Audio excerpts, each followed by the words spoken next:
Bonjour, je suis Jean-Michel Fourier.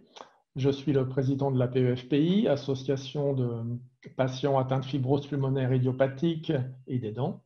Je suis moi-même atteint de fibrose pulmonaire idiopathique. J'ai le plaisir de vous retrouver pour une nouvelle conférence sur la fibrose pulmonaire idiopathique sur le thème de l'activité physique adaptée. Conférence que nous organisons, que nous vous proposons avec le laboratoire Roche dans le cadre de la semaine internationale de la FPI et des journées Jour contre la fibrose. Nous allons avoir la chance de pouvoir écouter trois experts. Tout d'abord, le professeur Bruno Cristani, pneumologue à l'hôpital Bichat, qui nous expliquera en quoi l'activité physique est bénéfique d'un point de vue médical. Ensuite, nous avons la chance d'avoir un des très rares Français double champion du monde d'athlétisme, Stéphane Diagana, qui nous parlera des bénéfices de la pratique de l'activité physique. Et enfin, le docteur Jean-Marie Grosbois, pneumologue au centre hospitalier de Béthune et engagé de longue date pour faciliter la réadaptation respiratoire dans sa belle région du Nord-Pas-de-Calais, qui nous aidera à mieux comprendre ce que c'est et quels en sont les bénéfices. Quant à moi, je me ferai un plaisir de relier la voix des patients. Quelques petites précisions techniques avant de commencer. Il vous sera possible d'adresser des questions pendant notre direct via un chat sur la droite de votre écran. Nous essaierons d'en traiter le maximum durant la session de questions-réponses, mais vous pourrez toujours nous en transmettre via notre adresse mail après la session. Donc, cette conférence est enregistrée. Elle sera donc disponible pour être revisionnée en ligne. Et vous trouverez en bas de l'écran, pendant toutes les conférences, des documents utiles que vous pourrez télécharger. Donc, temps pour moi de laisser la parole à nos experts. Professeur Crestani, bonjour, et merci de nous accorder du temps dans cette période compliquée. Pouvez-vous nous expliquer pourquoi l'activité physique est si importante pour un patient FPI, même si parfois elle est si difficile? Merci Monsieur Fourier de cette invitation. Je suis très honoré de partager ce temps avec Stéphane Diagana. Je dois dire que c'est un peu dommage qu'on ne soit pas physiquement proche, parce que j'en aurais profité pour lui demander de me signer un autographe pour donner ça à mes enfants et un jour peut-être à ma petite fille. Voilà, bon, mais écoutez, en tous les cas, on partage au moins l'écran. Donc effectivement, fibrose pulmonaire idiopathique, le bénéfice de l'exercice physique, je crois que c'est un point qui est très important.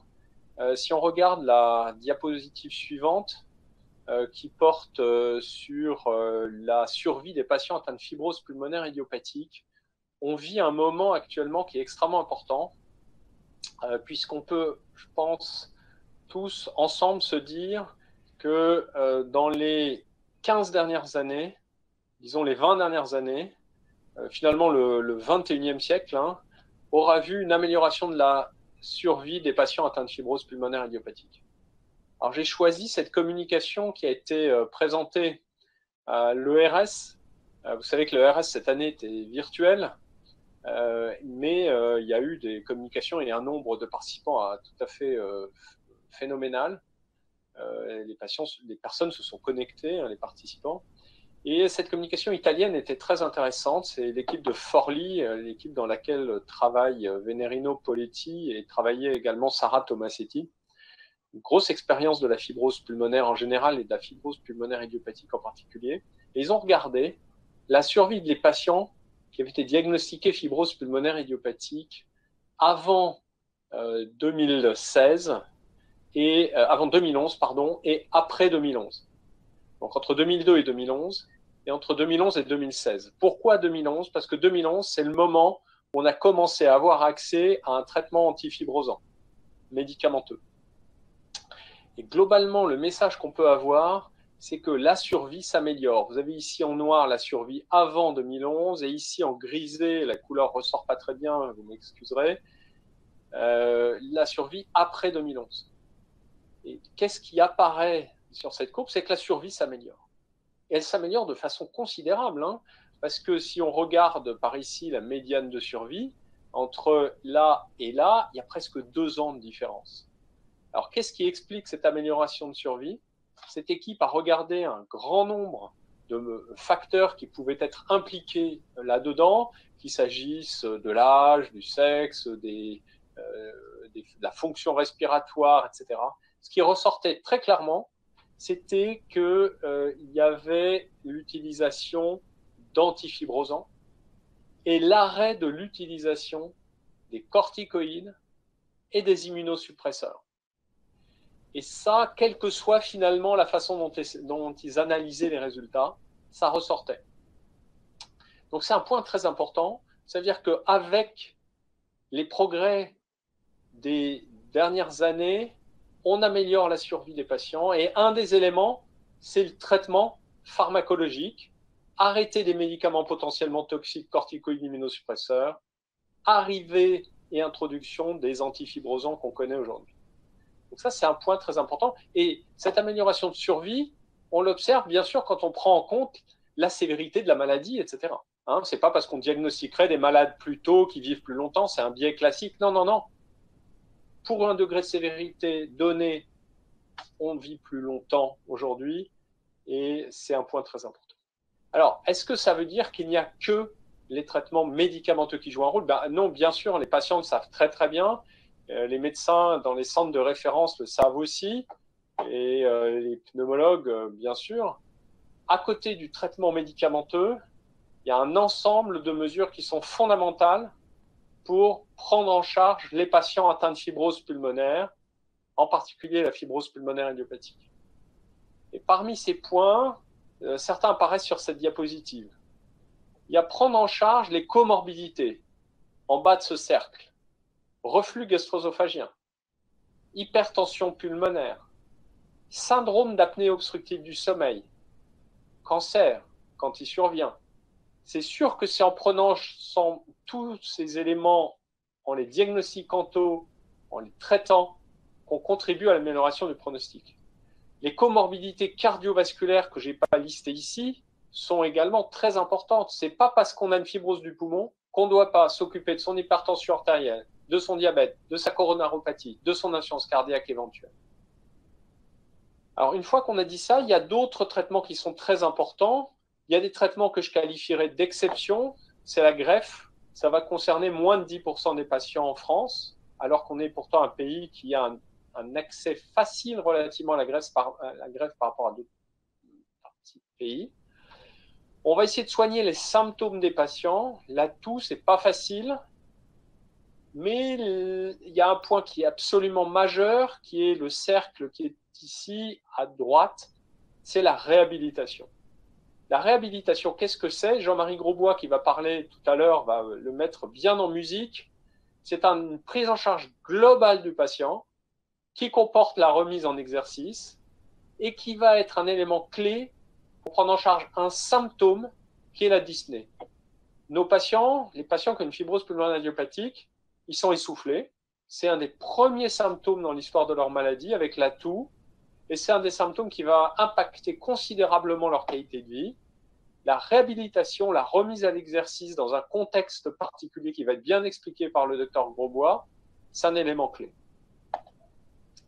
Alors, en effet, on sait que la limitation de l'exercice et des capacités d'exercice sont un des éléments majeurs qui impactent la vie des patients qui ont une fibrose. Quand on a une fibrose pulmonaire, c'est les colonnes de gauche, on a une limitation physiologique à l'exercice. Elle est liée à la maladie. La maladie va altérer le poumon, elle va altérer à la fois les capacités ventilatoires, mais également les capacités circulatoires. Les capillaires pulmonaires sont atteints dans cette maladie. Il y a moins de capillaires, ils sont obstrués potentiellement, donc la circulation se fait mal. Il y a une ventilation qui est difficile du fait des altérations des propriétés élastiques du poumon. L'ensemble contribue à une limitation physiologique à l'exercice. Et donc, on va avoir une capacité à faire un exercice qui sera réduite, une augmentation du symptôme cardinal qui est l'essoufflement, et ceci s'associe à une altération de la qualité de vie. Inversement, lorsque cette personne qui ne fait plus d'efforts parce qu'elle a l'impression de ne plus pouvoir en faire, lorsqu'on la remet à l'exercice, on va améliorer globalement son état de santé avec une amélioration de sa capacité à l'exercice, une diminution des symptômes et notamment la dyspnée, mais pas seulement. Il y a également la fatigue qui est influencée par cette remise à l'exercice. Il va y avoir en parallèle une amélioration de la qualité de vie. Je me sens mieux, dit le patient. Et puis, on peut mesurer le retentissement de cette remise à l'exercice sur des caractéristiques physiologiques que mesure le physiologiste, à la fois au plan cardiovasculaire, circulatoire pulmonaire, ventilatoire et musculo-squelettique. Et c'est cet ensemble qui va être influencé par la remise à l'exercice. Alors, ça a été étudié.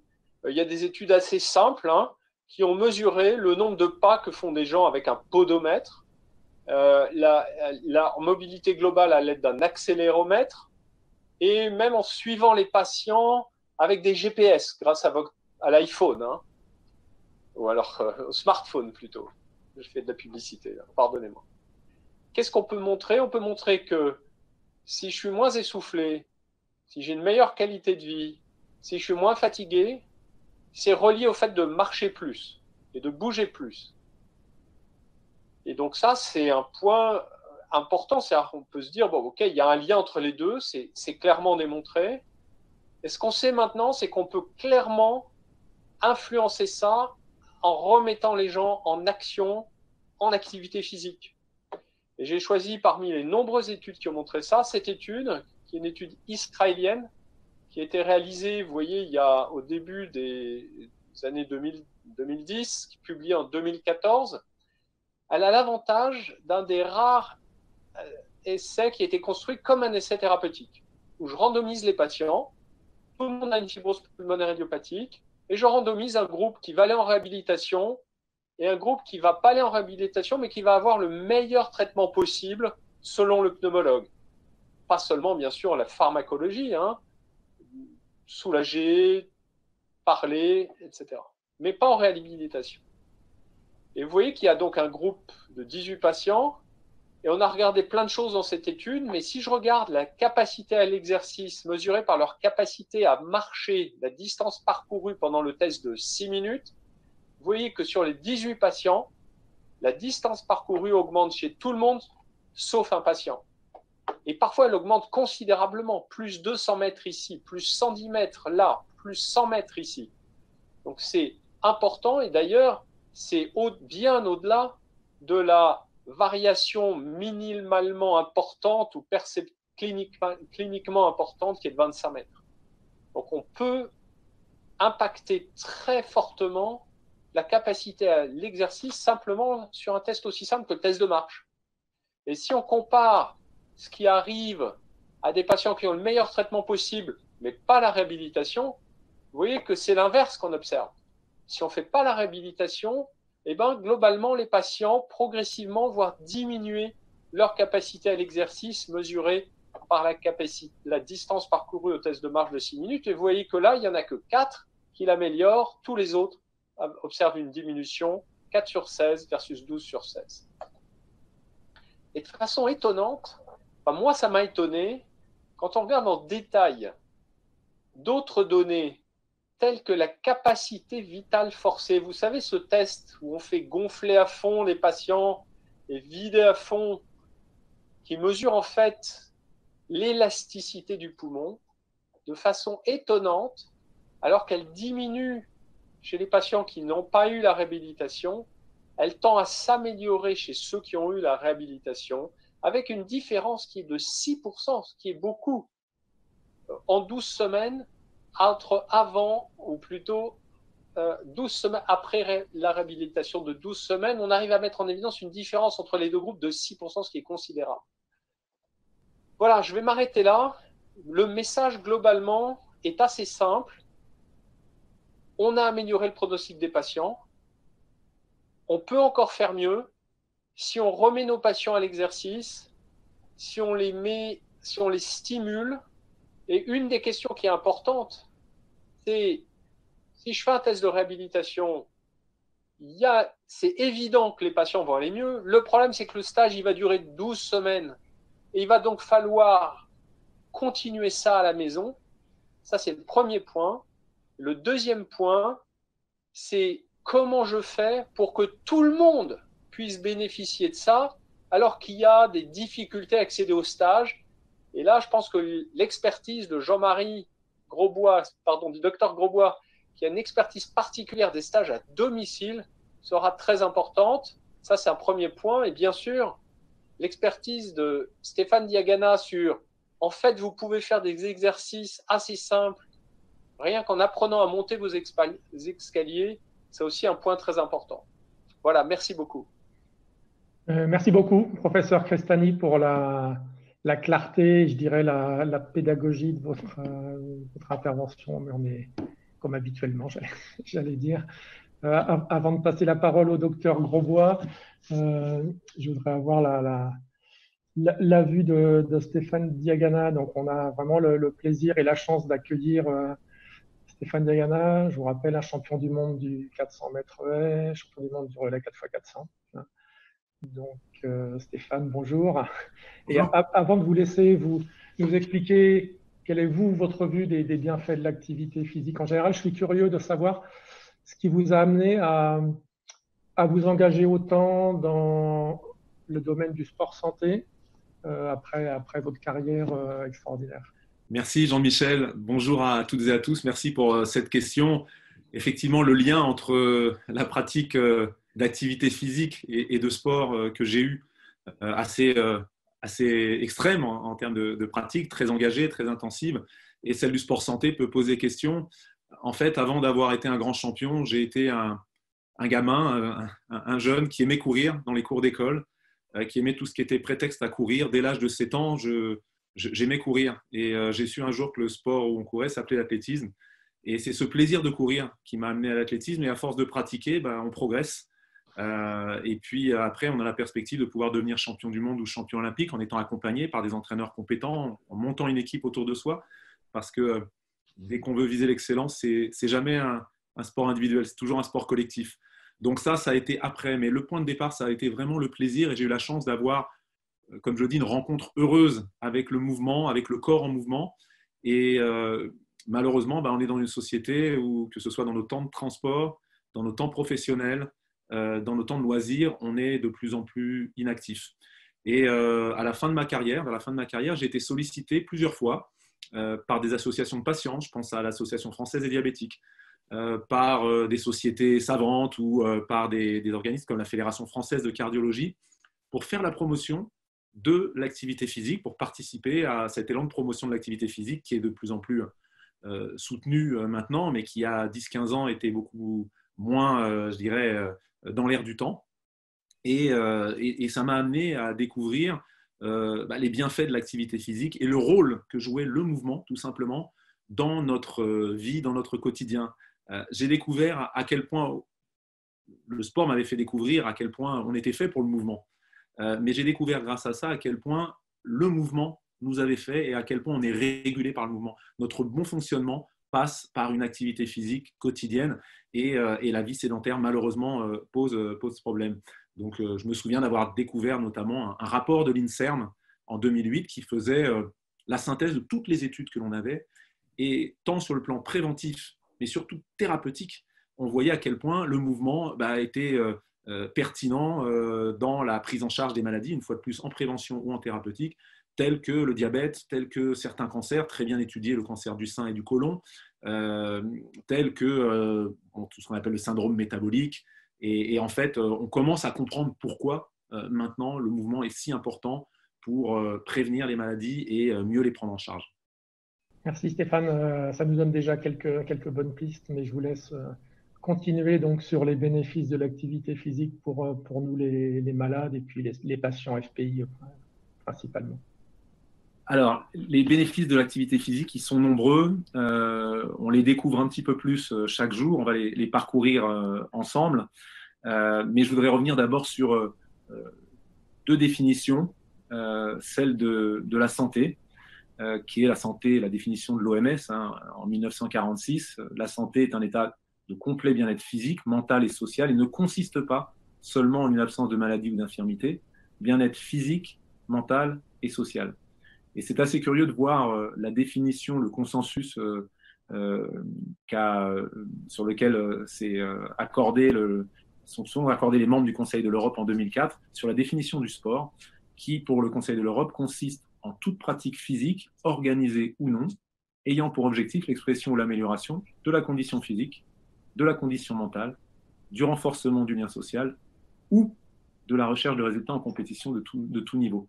Donc on voit bien que la compétition n'est qu'une forme de sport. Mais c'est vrai que quand on parle de sport, parfois, surtout à des patients qui ont déjà du mal à réaliser les tâches du quotidien pour des questions de limitation de leurs conditions physiques, on parle de sport, on effraie, on parle de compétition, mais la définition du Conseil d'Europe, je la trouve assez juste finalement, parce que bien souvent aujourd'hui, des gens qui vont faire une marche sans objectif de compétition, une marche nordique avec des bâtons, parlent de sport et ils ont tout à fait raison, vu la définition.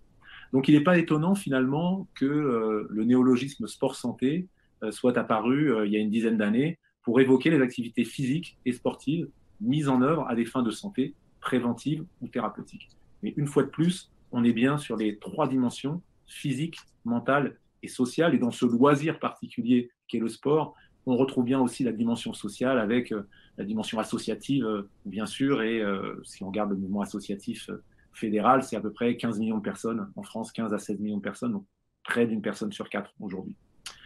Alors, les bienfaits de l'activité physique, le sport n'étant qu'un vecteur d'activité physique, mais bien sûr, quand on parle d'activité physique, on la retrouve dans le jardinage, dans notre quotidien, de moins en moins, malheureusement, puisque dans les temps de travail, on comprend qu'ils sont de plus en plus sédentaires. Les transports, deuxième temps de notre vie, ils se sont de plus en plus mécanisés. Les tâches ménagères, elles sont assez réduites et elles aussi, quand on va faire des courses, avant on marchait beaucoup plus. Maintenant, quand on commande au drive, on clique, la dépense calorique c'est zéro, on conduit sa voiture, la dépense calorique c'est zéro, et puis on appuie sur un bouton pour ouvrir le coffre et c'est quelqu'un d'autre qui charge, la dépense calorique est zéro. Alors je prends souvent cet exemple, je dis c'est vrai qu'on n'aime pas faire ses courses, mais malgré tout, il y a un recul de l'activité physique dans ces trois compartiments dont je viens de parler, le travail, le transport et les tâches ménagères. Il reste un quatrième temps de vie qui est le loisir, et donc il faut absolument que ce loisir soit actif, que ça passe par du jardinage, par du bricolage, par de la marche, par du sport. Et c'est un enjeu de reconquête. Pour vous donner un ordre d'idée, il y a 200 ans, on avait un niveau d'activité physique qui était 8 fois supérieur, ça sont des données de l'IRMES aussi, 8 fois supérieur à celui qu'on a aujourd'hui. Donc 200 ans, ça paraît long, mais en fait, à l'échelle de l'évolution humaine, c'est presque rien. Puisqu'il y a 10 000 ans, on marchait 16 km par jour à peu près. C'est ce que les chercheurs à l'époque du néolithique, les chasseurs-cueilleurs, en fait, paléolithique, pardon, les chasseurs-cueilleurs marchaient à peu près 16 km. Donc on s'est arrêté de bouger et ça a de nombreuses conséquences. On va voir justement sur la slide l'impact du déficit d'activité physique et de la sédentarité sur différentes fonctions. Alors tout d'abord sur les capacités motrices. La sarcopénie, qui est la fonte musculaire, qui est un phénomène naturel, elle est bien sûr renforcée par un déficit d'activité physique. De manière générale, un organe dont on ne se sert pas le corps ne va pas investir dans cet organe si l'on ne se sert pas de ses muscles. Le corps ne va pas investir schématiquement dans cet organe-là. Et bien sûr, la sarcopénie, c'est lié à l'âge. Mais je commencerai tout de suite par dire que le vieillissement, quelles que soient les fonctions, est plus dû à ce que l'on fait de l'année qui passe qu'à l'année qui passe en elle-même. Ça, ce sont des recherches qui l'ont montré sur les capacités cardio-respiratoires, ça a été étudié. On a un rôle à jouer et on peut contrôler la vitesse de son vieillissement. On ne contrôle pas le vieillissement, mais on peut en contrôler la vitesse. Donc c'est vrai pour la sarcopénie. Le déficit d'activité physique entraîne des douleurs lombaires, dans le bas du dos. Vous avez pu voir les campagnes de l'assurance maladie qui, pour la première fois à la télé, ont fait la promotion du mouvement et de l'activité physique, bien sûr, quand ils étaient indiqués pour les problèmes de lombalgie chronique, des troubles de l'équilibre qui sont liés aussi aux défis d'activité physique, l'arthrose et l'ostéoporose. Alors l'arthrose, l'excès, il y a des notions de dose-réponse aussi dans l'activité physique. On peut avoir de l'arthrose par une sursollicitation, mais on peut avoir de l'arthrose et de l'ostéoporose par une sous-sollicitation aussi. Donc, c'est un peu comme un médicament. Il y a une prescription. On parle de sport sur ordonnance aujourd'hui, mais il faut bien le prescrire. La bonne indication, prendre en compte les contre-indications et réfléchir en termes de durée, de fréquence, d'intensité et d'adaptation par rapport à la personne et à sa pathologie. Donc, des dysfonctionnements métaboliques. Alors, il y en a un qui est très important, c'est la prise de poids en matière de graisse viscérale en particulier, parce que ce sont des graisses qui sont très inflammatoires et cette inflammation systémique chronique pose des problèmes. Et tout ce que je vous dis, le docteur Grosbois et le professeur Crestani qui sont avec vous connaissent aussi ces choses-là. C'est de plus en plus étudié et les médecins ont de plus en plus connaissance de ces phénomènes, justement pour mettre en place des stratégies thérapeutiques différentes.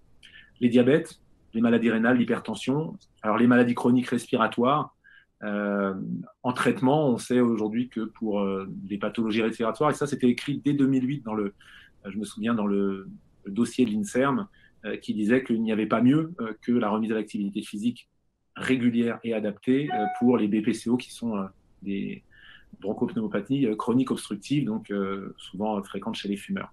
Les maladies cardiovasculaires, l'apnée du sommeil aussi, il y a des liens. Sur les capacités cognitives et les fonctions cérébrales, aujourd'hui, on sait que la dépression et le stress ont des liens avec la sédentarité et d'ailleurs beaucoup de gens qui marchent se disent mieux après en déclaratif, mais maintenant on commence à comprendre comment ça fonctionne. Des maladies comme Alzheimer aussi, on sait que dans la prise en charge d'Alzheimer et dans la réduction et la limitation des symptômes ou de la progression de la maladie, il est nécessaire de pratiquer une activité physique régulière puisque ça va aussi impacter des zones du cerveau, comme l'hippocampe notamment, qui sont clés dans ces maladies. Alors pourquoi? C'est vrai que ça peut paraître bizarre. Pourquoi? Aujourd'hui, on sait que le muscle, le tissu musculaire, il n'est pas juste là pour... c'est sa fonction première, bien sûr, celle qu'on lui connaît. Il n'est pas juste là pour mettre le corps en mouvement, notamment quand on parle des muscles striés, mais il est là aussi en tant que glande endocrine, puisqu'il met en circulation, quand il se contracte, quand il travaille, des centaines de molécules qui s'appellent des myokines. Myo, ça vient du muscle, des myokines, et qui ont des fonctions de régulation sur des organes qui sont très distants du lieu de la production et de la mise en circulation sanguine de ces molécules. Donc, il y a bien un rôle et un lien entre le corps et le cerveau, puisqu'on sait que ces molécules peuvent jouer un rôle aussi dans la neurogénèse sur certaines zones du cerveau. Donc, on a bien un esprit sain dans un corps sain qu'on a tendance à oublier parce que c'est vrai que notre corps est souvent considéré un petit peu comme l'intendance de ce qui se passe au-dessus des épaules. Or, il y a bien un lien fonctionnel entre les deux qu'il faut prendre en compte, qu'il est urgent de reprendre en compte pour pouvoir bien prendre en charge les pathologies, mais surtout les prévenir. Et là, je pense bien sûr aux plus jeunes qui aujourd'hui réduisent malheureusement leur niveau d'activité physique et ce ne sera pas sans conséquence. Et puis d'autres domaines, puisqu'on a parlé de la Covid-19 et qu'on en parle beaucoup en ce moment, rappeler qu'une activité physique adaptée est un facteur de renforcement du système immunitaire. Et enfin, sur le plan des cancers, il y a des liens très établis sur la prévention et en prévention secondaire et tertiaire pour éviter les rechutes, sur les cancers du sein et sur le cancer du côlon. Et on ne parle pas de chances qui sont améliorées si on a le bon niveau d'activité physique, on a eu un cancer du sein et qu'après on pratique. Ce ne sont pas des améliorations entre quelqu'un qui pratique et quelqu'un qui ne pratique pas, ou des diminutions de risque de l'ordre de 5 ou 10%, mais on est plutôt sur des ordres de grandeur de 30 à 40%. Donc c'est quand même assez considérable. Et donc le déficit d'activité physique et de la sédentarité, voilà, à toutes ces, bien sûr, à travers toutes ces pathologies potentielles qu'il peut participer à déclencher, forcément entraîne une diminution de l'autonomie, donc une augmentation de la dépendance qui entraîne de l'isolement social et de la baisse de la qualité de vie.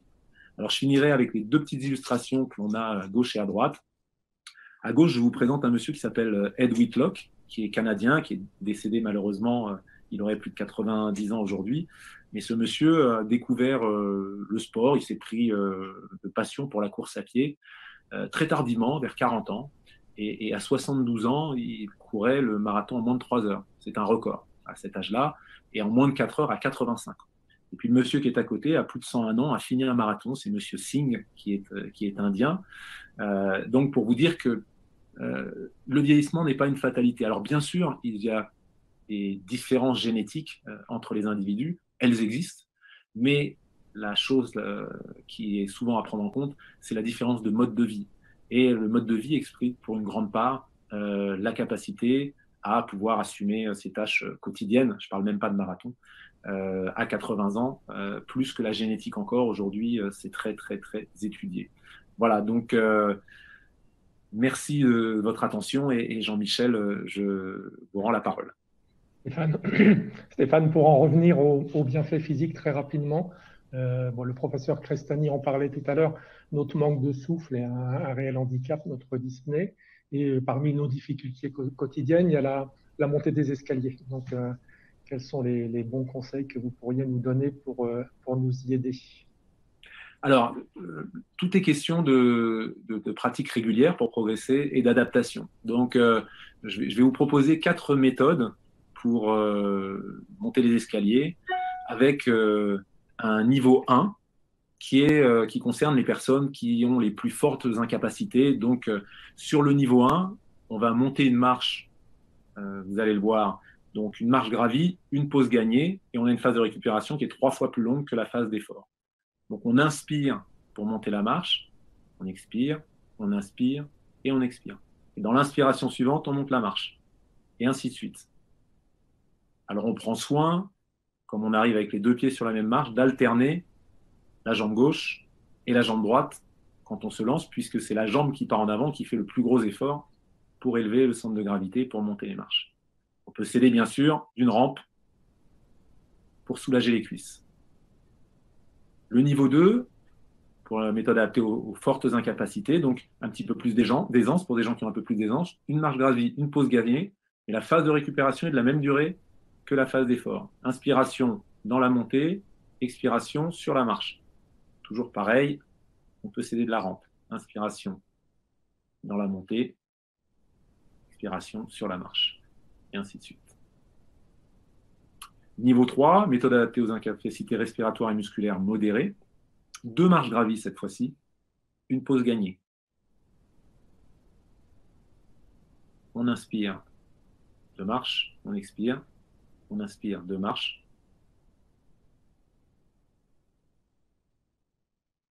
On inspire, 1, 2. Voilà. Donc ça vous permet de bien vous concentrer sur votre respiration. Niveau 4, méthode adaptée aux incapacités respiratoires et musculaires légères. 4 marches gravies cette fois-ci, une pause gagnée. On va monter 2 marches sur l'inspiration et on enchaîne par 2 marches sur l'expiration. On fait un stop, une inspiration et une expiration à la pause.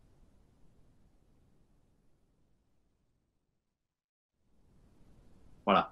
Donc bien sûr, vous comprendrez que ce sont 4 méthodes, qu'elles doivent être aussi adaptées au nombre d'étages que vous aurez à monter. Quelqu'un qui sera à l'aise avec le niveau 4, qui sera assez facile avec le niveau 4 pour monter un étage, sera peut-être plus en difficulté pour 3 étages. Donc il suffit d'adapter ou de mixer le niveau 4 et le niveau 3, voire le niveau 4 et le niveau 2, si on veut récupérer. Et puis bien sûr, vous pouvez aussi inventer votre méthode. Ce qui est intéressant, c'est d'avoir une montée en conscience de votre respiration et en contrôle de votre respiration pour éviter l'essoufflement qui est source de désagréments et qui est source de stress et avec un cercle vicieux d'essoufflement, puisque quand on est stressé, on risque d'être encore plus en paniqué avec cet essoufflement.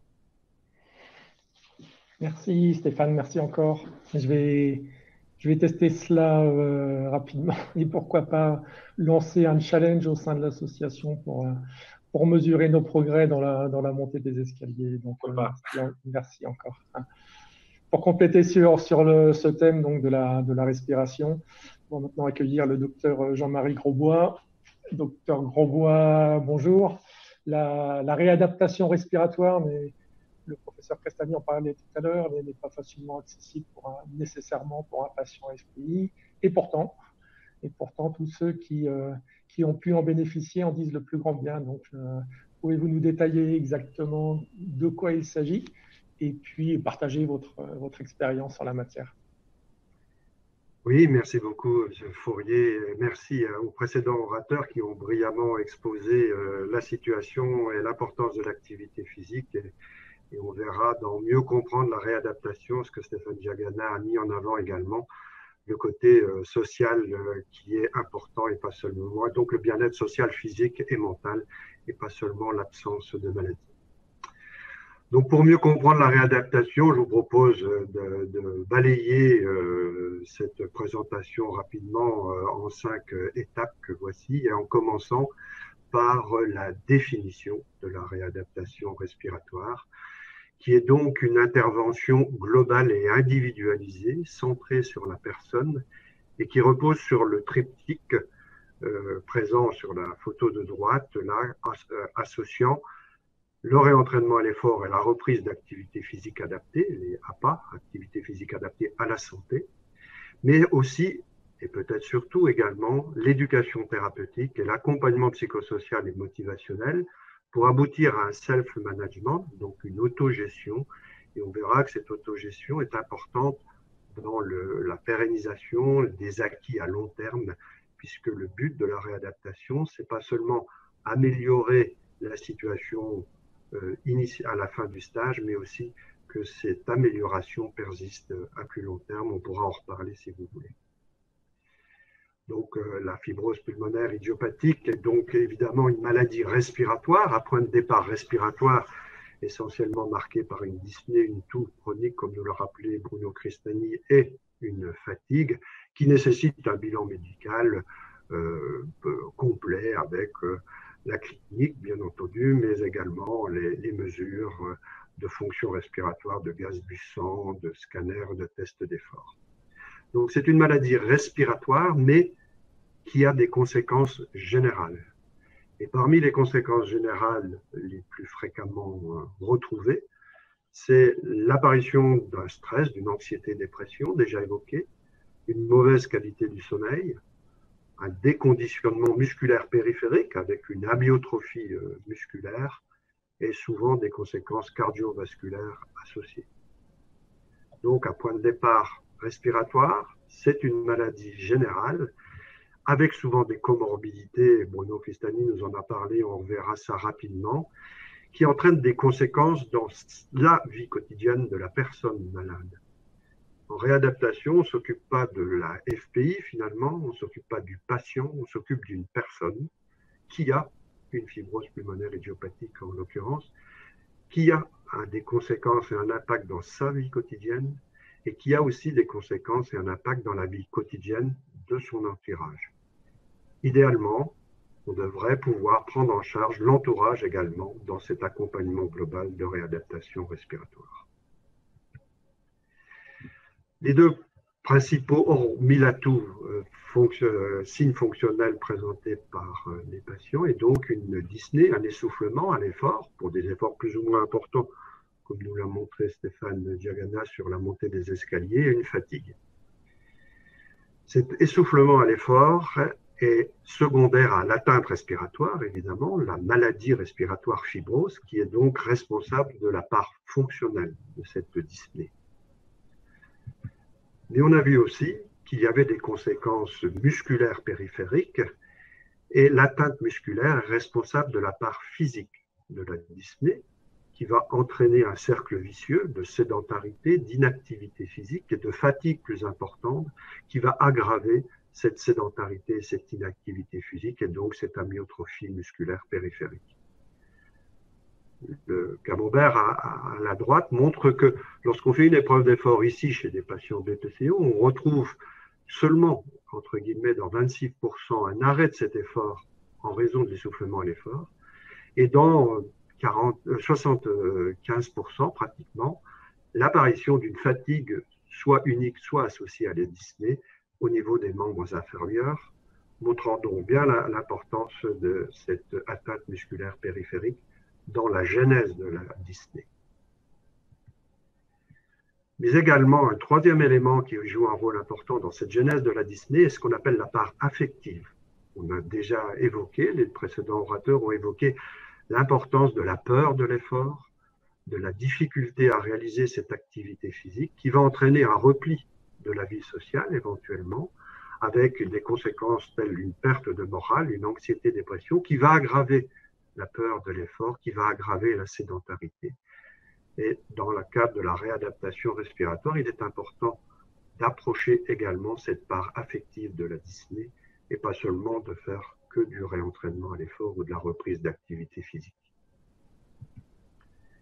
Les comorbidités ont déjà été évoquées par le professeur Crestani notamment, et on sait, Stéphane Diagana nous l'a montré, que l'importance de l'activité physique dans la majorité de celles-ci, et la majorité de celles-ci sont responsables d'une aggravation de la dyspnée et de la fatigue. Je prendrai pour exemple la BPCO, qui peut être associée à une fibrose, l'insuffisance cardiaque ou les maladies cardiovasculaires en général, le diabète, le surpoids ou au contraire l'amaigrissement, et la sarcopénie qui nous a été développée par Stéphane Diagana. Un autre élément extrêmement important est l'anxiété ou la dépression, qui peut être une conséquence de l'ensemble de ces maladies et de ces comorbidités, qui est présente, d'après les études, dans 21 à 49% des cas des patients présentant une fibrose pulmonaire idiopathique. Donc, cette approche sur la dépression, cette prise de conscience de la dépression et de l'anxiété est un élément important à mettre en mouvement. Les conséquences sont donc multiples. On vient de voir le repli social, le stress au sens large du terme, l'anxiété-dépression. Tous ces éléments-là vont avoir un impact sur l'image et l'estime de soi et, in fine, un impact sur une qualité de vie qui va être altérée. L'acceptation de la maladie n'est pas toujours évidente non plus, et ça peut entraîner une difficulté d'accepter cette maladie, donc d'avancer, de bouger et de vivre avec plutôt que de lutter contre. Et ça peut aussi avoir un impact social, avec notamment un fracas du moi social, puisque certains d'entre nous peuvent être très ancrés dans leur activité professionnelle ou leur activité par ailleurs de loisirs, enfin pas de loisirs, de leur activité associative par exemple, s'intégrer. Et donc cette perte de possibilités de travail ou d'activité peut être plus difficile à accepter quand on a une maladie. Et un autre élément qui est important, c'est d'être motivé à bouger quand on est essoufflé. On l'a vu, c'était difficile de bouger quand on est essoufflé. Et donc, la motivation, la mise en mouvement nécessite également une approche que l'on peut mettre en place dans la réadaptation respiratoire pour lutter contre cette démotivation et cette non-acceptation de la maladie.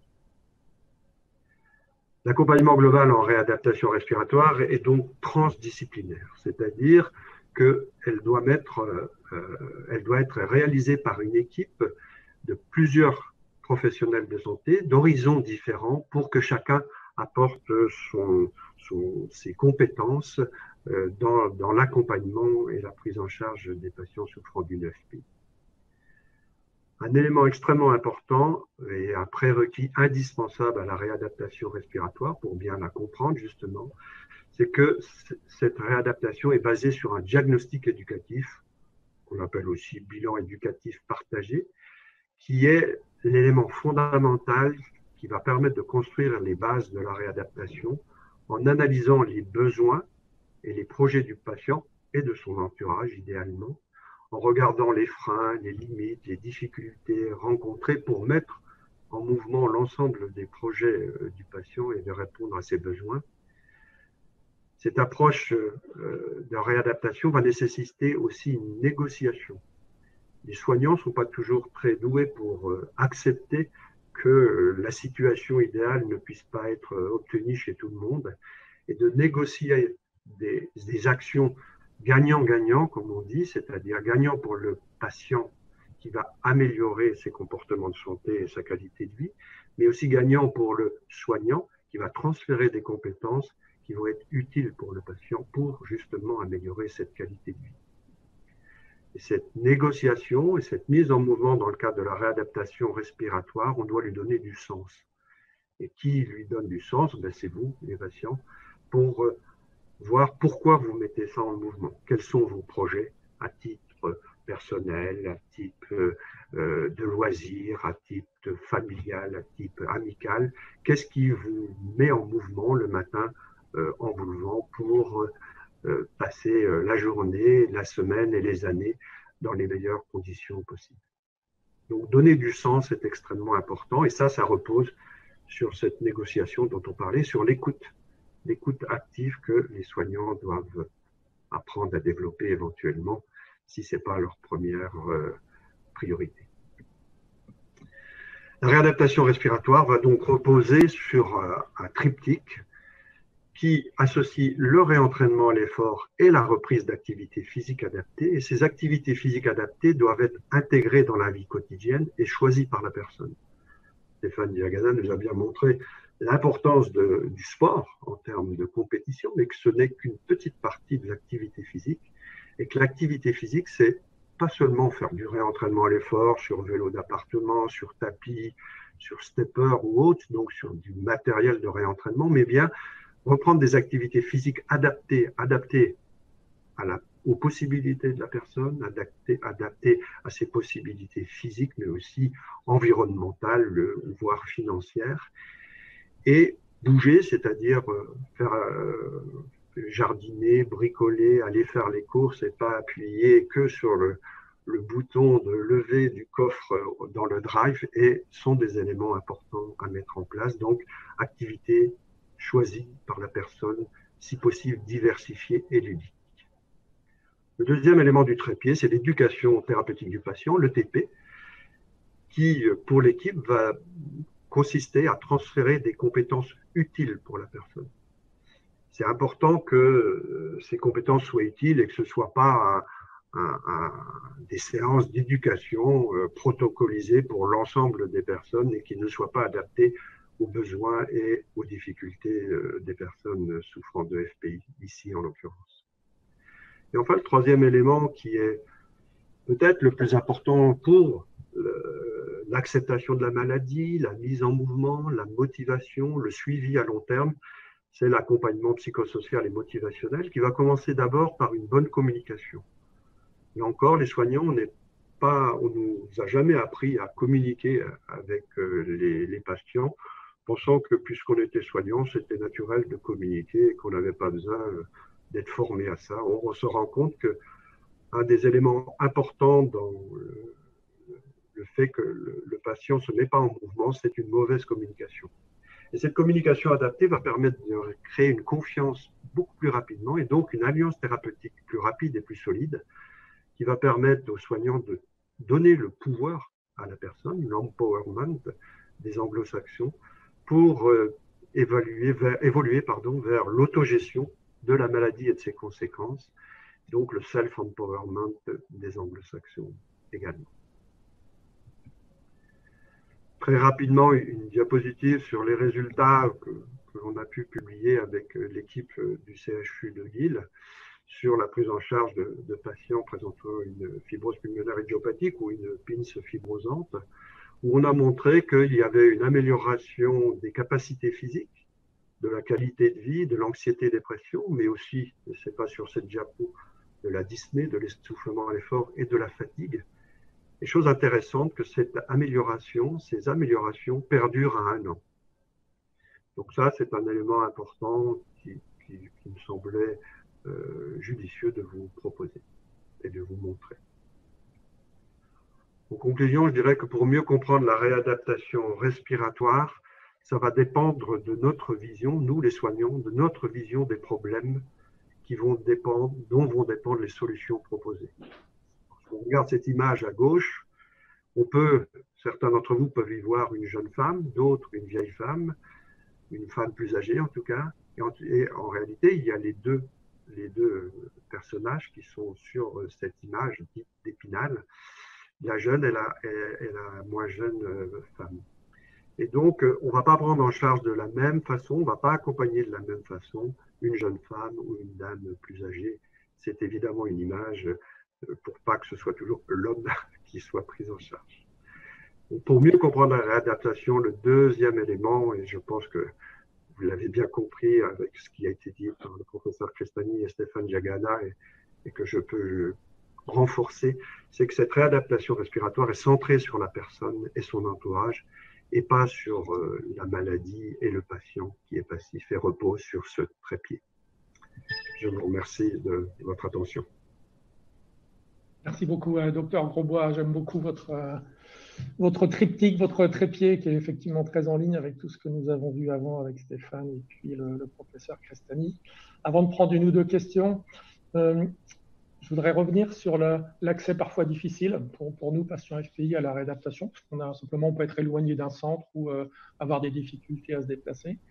Et je sais que vous menez une expérience innovante dans votre région du Nord-Pas-de-Calais sur la réadaptation à domicile. Donc, pouvez-vous nous en dire quelques mots? Oui, très volontiers. Donc, de fait, depuis fin 2009, donc une dizaine d'années, on a pris en charge plus de 2000 patients en réadaptation respiratoire à domicile. Donc, en gros, c'est l'équipe de réadaptation, l'équipe mobile qui va au domicile des patients, qui est, après prescription du stage par un pneumologue aujourd'hui, pas encore par le médecin généraliste, pour l'ensemble des maladies respiratoires chroniques, BPCO en gros dans 50% des cas, fibrose pulmonaire idiopathique ou PINS fibrosante dans 20 à 25% des cas, et dans 25% des cas d'autres pathologies tels les syndromes obésité, hypoventilation, SAOS, et des éléments comme l'asthme bien entendu, et la cancérose.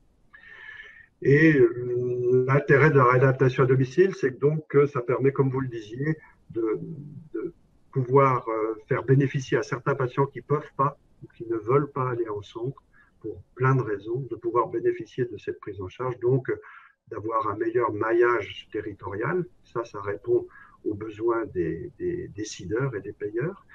Ça répond aux besoins des patients qui n'ont pas à se déplacer et qui peuvent être pris en charge pour plein de raisons. Et ça répond aussi à un besoin des prescripteurs, des médecins, qui ont la possibilité d'avoir une offre variée en dehors des centres de SSR, en hospitalisation complète ou en hospitalisation ambulatoire. Et on a publié quelques résultats de notre activité où on pense, nous, que les bénéfices qui persistent à un an, comme on l'a vu sur la diapositive pour la FPI, sont sans doute en partie secondaires au fait qu'on intègre d'emblée dans la vie de tous les jours, dans la vie quotidienne, non seulement l'activité physique et le réentraînement à l'effort, mais les autres changements de comportement de santé, sevrage tabagique, nutrition ou autre, et que très souvent, quand il y a un conjoint ou un aidant, il participe à la séance d'éducation en même temps, donc il entend, il comprend parfois mieux, et il met en action et en mouvement ces changements de comportement, qui est donc une aide extrêmement importante pour eux. Et puis, petit élément qu'on va publier d'ici la fin de l'année, c'est que ces aidants, quand ils bénéficient de cet accompagnement à domicile avec le patient, améliorent également leur fatigue, leur anxiété, leur pression et la notion de fardeau, de charge de travail que peut entraîner l'accompagnement d'un conjoint ou d'une personne de sa famille malade. Bien, docteur Grosbois, faisons le vœu que cette expérience puisse être étendue sur le reste du territoire. En tout cas, sachez que vous avez tout notre soutien à l'association pour vous y aider. Il est temps de venir vous demander alors pour l'ensemble de la pneumologie, pas pour nous. Ouais, tout à fait. Il est temps de prendre une question du chat. Bon, question ouverte, pardon. À tous les participants. Pas facile, enfin bon, vous allez pouvoir y répondre. Comment rester motivé pour continuer une activité physique? Donc, j'imagine, entre parenthèses, après une réadaptation ou d'une manière générale, quand on est malade. Alors, On voit lever le doigt le premier.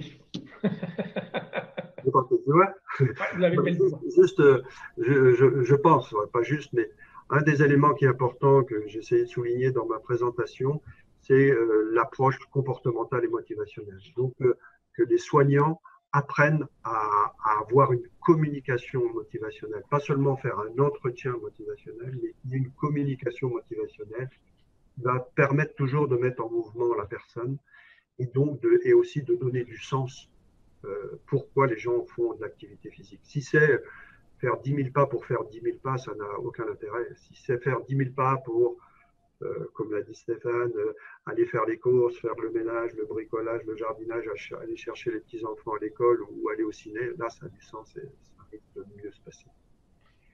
Stéphane, la vision du champion? Oui, en fait, c'est aussi l'un des, comme je le disais, l'un des intérêts du sport. Un sportif, il est motivé par essence, naturellement, par l'activité physique, en tout cas par celle qu'il pratique. Malgré tout, il a besoin d'un coach parce qu'il a des moments de moins bien, il y a des moments où il est blessé, il y a des moments où il pourrait se décourager aussi. Donc, vous imaginez bien que dire à quelqu'un faites du sport, déjà, c'est comme si on disait prenez un médicament, on s'en satisferait pas. Donc, il y a une question d'adaptation, de prescription, de précision de la prescription, d'indication. Donc ça, c'est le premier enjeu. Et puis après, une fois qu'on a bien fait ça, il y a une question d'accompagnement, de proximité, qui doit prendre en compte les motivations. Et la question de la motivation, elle est essentielle. Elle peut être différente dans le sport de haut niveau, mais dans ce cas précis, moi, je témoignerais une fois dans le sport de haut niveau. Je vais donner 2 exemples pour vous dire à quel point la motivation, et parfois, elle peut être cachée, mais ça peut être quelque chose de très fort. Dans le sport de haut niveau, j'ai eu un ami qui s'entraîne avec moi à l'Institut national des sports et d'éducation physique, qui était coureur de 400 mètres, bon niveau national. Et puis, quand il a arrêté sa carrière, un jour, il m'a dit, tu sais, moi, ma seule angoisse, j'avais envie de faire des performances, d'être un champion, d'aller plus haut, d'aller faire une finale des Jeux Olympiques. Mais en fait, au fond, si je suis honnête, ma motivation, c'était d'être repris à l'INSEP pour être dans le groupe. Parce qu'il y avait un groupe, 15 personnes, et c'était quelqu'un qui était fils unique. Et il avait retrouvé un groupe, une famille, et il avait peur de se retrouver en marge de ce groupe. Et c'est ce qui, finalement, au fond, le faisait aller s'entraîner tous les jours. Donc, vous voyez que la motivation, parfois, elle peut être de nature qu'on n'attend pas, même pour des gens qui font du haut niveau, et ça peut les amener à faire la performance de haut niveau. Il y en a d'autres, c'est la médaille, c'est la notoriété. D'autres, ça peut être le plaisir qu'ils ont à courir. Donc, la motivation est un sujet essentiel. Et si je le regarde maintenant côté patient, lorsque l'on a mis en place le programme As du Cœur pour des coronariens, moyenne d'âge 63 ans, un programme de 5 mois avec 3 séances par semaine, 2 encadrées, 1 en autonomie, mais avec un self-reporting en fait, qui devait un rapport qui devait être fait à l'encadrant pour dire comment ça s'était passé. Donc vraiment un suivi, une plateforme téléphonique de soutien à l'activité physique. On a eu des très bons taux d'observance à la pratique de l'activité physique, alors qu'on était face à des publics qui étaient sédentaires depuis longtemps, coronariens et moyenne d'âge 63 ans. Eh bien, une des personnes, la conjointe d'une des personnes qui était dans le programme est de me dire écoutez, merci, parce que maintenant, mon mari, on peut refaire des choses ensemble, il peut refaire des choses avec nos petits-enfants, et pour lui, c'est une source de motivation incroyable.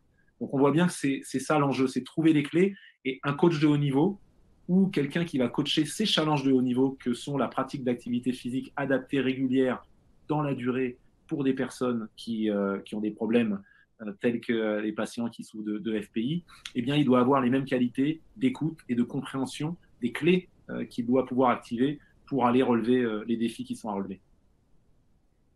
Merci, merci Stéphane, merci Dr Roba. En complément peut-être, pardon, je dirais qu'à l'association, à la PEFPI, nous sommes aussi convaincus de l'utilité d'avoir cette activité physique et l'utilité surtout de ne pas être seul pour avoir cette motivation. Et donc, on compte beaucoup sur l'activité physique adaptée, encadrée par des professionnels APA qui sont des professionnels qualifiés, diplômés, et souvent en même temps des personnes très engagées dans le service aux malades. Donc pendant le confinement, en fait, nous avons lancé 2 partenariats pour des séances d'activité physique adaptée en ligne avec Mouven et avec Ciel Bleu qui sont énormément investis dans la construction de ces programmes et dans la mise à disposition. Donc, vous pourrez trouver plus d'informations si vous voulez sur notre site. Mais Je profite de la question en fait pour lancer aussi un appel peut-être à tous ces organismes, toutes ces structures d'activité physique adaptée qui se mettent en place sur le territoire en local. Et donc, s'il y en a qui sont connectés, si vous connaissez des structures qui sont capables effectivement de nous accompagner, d'accompagner nos patients,